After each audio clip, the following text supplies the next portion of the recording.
High আজকের ভিডিওতে আমি আরো ডিফারেন্ট কিছু ক্রিটিক্যাল রিজনিং নিয়ে ডিসকাস করব। আগের ভিডিওগুলোতে আমরা strength and weaken assumption question নিয়ে ডিসকাস করেছি। তো আজকে আমি ইনফ্লুয়েন্স কোশ্চেন নিয়ে ডিসকাস করব। সো ইনফ্লুয়েন্স কোশ্চেনে যেটা করতে হবে, আমাদেরকে একটা প্যাসেজ থাকবে শর্ট এন্ড আমাদের পাঁচটা অপশন থাকবে ইউজুয়াল, বাট আমাদের এমন আনসার সিলেক্ট করতে হবে যেটা must be true on the based of আমাদের যে আর্গুমেন্টসের উপরে। সো আপনারা একটা ইনফ্লুয়েন্স কোয়েশ্চেন দেখতে পাচ্ছেন। সো ভিডিওটা পজ করুন এন্ড রিড করুন।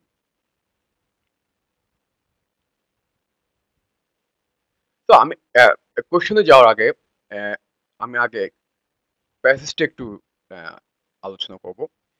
সো ফার্স্ট লাইনে যেটা বলছে যে গভর্নমেন্ট স্পেন্ডিং যদি স্টপ করা হয় তাহলে কারেন্সি ইনক্রিজ হয়। দ্যাটস ওকে, বাট এরপরে যেটা আছে হাউএভার, তার মানে কি এটা টার্ন নিচ্ছে একটা, রাইট?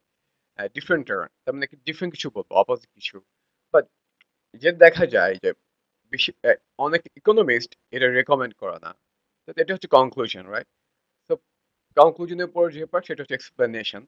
এখানে যেটা বলছে যে আহ, যদি কারেন্সির ভ্যালু যদি কম হয় তাহলে কান্ট্রির এক্সপোর্টসটা কম্পিটিটিভ হয় ইন্টারন্যাশনাল মার্কেটে। সো এটা হচ্ছে আমাদের মেইন আর্গুমেন্ট। তো এটার উপর আমরা এখন অ্যান্সার করে সিলেক্ট করবো। তো আমাদের অ্যান্সার কোশ্চেন হচ্ছে যে কোন কোন ইনফ্লুয়েন্সটা আমরা সাপোর্ট করতে পারি। তো এইতে বলছে যে গভর্নমেন্ট গভর্নমেন্ট স্পেন্ডিং যদি লিমিটেড হয় তাহলে সেটা কি হতে পারে? ন্যাশনাল ডেফিসিট রিডিউস করতে পারে, রাইট? বাট আমাদের ন্যাশনাল ডেফিসিট নিয়ে কিছু বলে নাই, তো এটা totally out of scope, A out.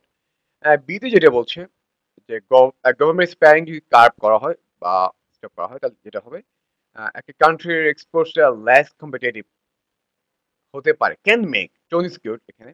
হ্যাঁ, বি কিন্তু হতে পারে, বিকজ আমাদের এতে বলছে যে গভর্নমেন্ট স্পেন্ডিং যদি কার্ভ করা হয় তাহলে যেটা হবে ভ্যালুটা ইনক্রিজ হবে, রাইট? বাট বিতে যেটা বলছে যে গভর্নমেন্ট স্পেন্ডিং যদি কার্ভ করা হয় কান্ট্রি এক্সপোর্টটা লেস কম্পিটিটিভ হতে পারে। হ্যাঁ, সেটাই তো আমাদের এক্সপ্লেনেশন লাস্ট সেন্টেন্সে যদি আমি ভালো করে যদি পড়েন তাহলে বিটা কিন্তু ইনফার করা যায়। তো আমরা বি রাখতে পারি।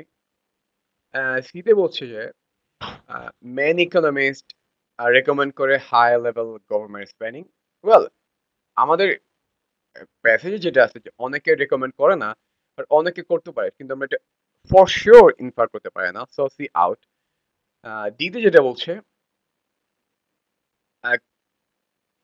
কারেন্সি যদি ইনক্রিজ করে তাহলে গভর্নমেন্ট স্পেন্ডিং রিডিউস হবে। এটা কিন্তু জাস্ট এ থেকে বি হয়, এটাকে যদি বি থেকে এ হয়, মানে এটা টোটালে মানে মেজর একটা কমন মিস্টেক এই টাইপের।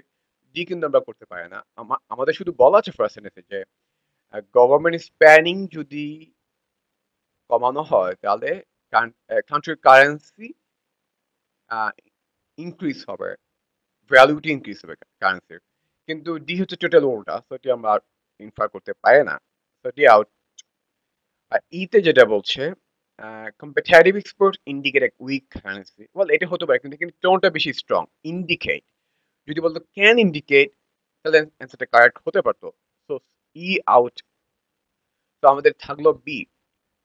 সো বি হবে আমাদের পারফেক্ট অ্যান্সার, যেটা বলছে যে গভর্নমেন্ট স্পেন্ডিং যদি কার্ভ করা হয় কার্ভ, তাহলে যেটা হবে একটা কান্ট্রি এক্সপোর্টটা লেস কম্পিটিটিভ হতে পারে, যেটা আমরা first sentence and last sentence থেকে ইনফার করতে পারি।